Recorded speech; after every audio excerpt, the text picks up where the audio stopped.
அரக்கன் மீண்டும் கையிலை நோக்கி ஓடோடி வருகின்றான். அரக்கனுக்காக யாரும் ஒருவரும் பயப்படவில்லை. அவனிடத்திலே கொடுத்த அக்கினி வரத்திற்காக பயந்து ஆதி கையிலையிலே யார் யாரெல்லாம் ஓடுகிறார்களானா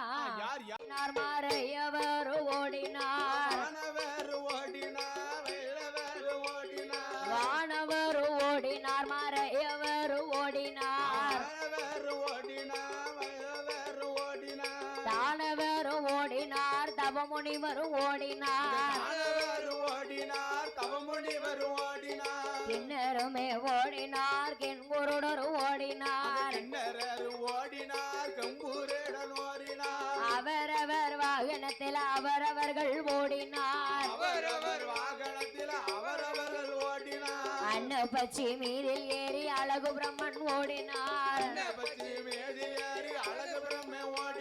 ஆயிர வேதம் மீதில் ஏறி அழகு இந்திரன் ஓடினார், காக்கை வாகனத்தில் சனி பகவான் ஓடினார், கிளியந்த வாகனத்தில் மன்மதன் ஓடினார், பச்சைமயில் வாகனத்தில் சுப்பிரமணியர் ஓடினார், காளை அந்த வாகனத்தில் கடவுள் சிவன் ஓடினார், எரும மாடு வாகனத்தில் யமதருமன் ஓடினார், தேவர்களோ ஓடினார், முனிவர்களும் ஓடினார், ஐயா எட்டோடு 8 நாளா 8 நாளா அங்க நெட்டோட்டோ ஓடுவாரா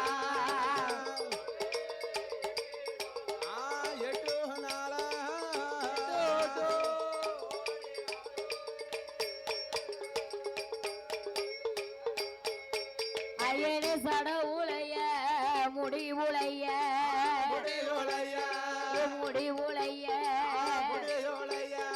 சங்கரன் பகவானோ ஓடுவாரா முடிவுளைய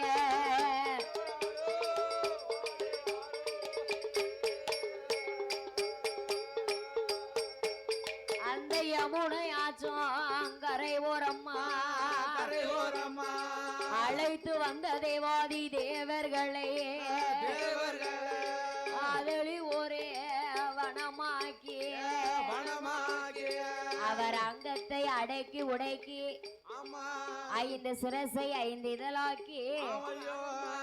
சிவதளி புஷ்பத்துக்குள்ளே சிவபெருமான் சிவலிங்கமாகவே ஒளிந்து மறைந்திருந்தாரே.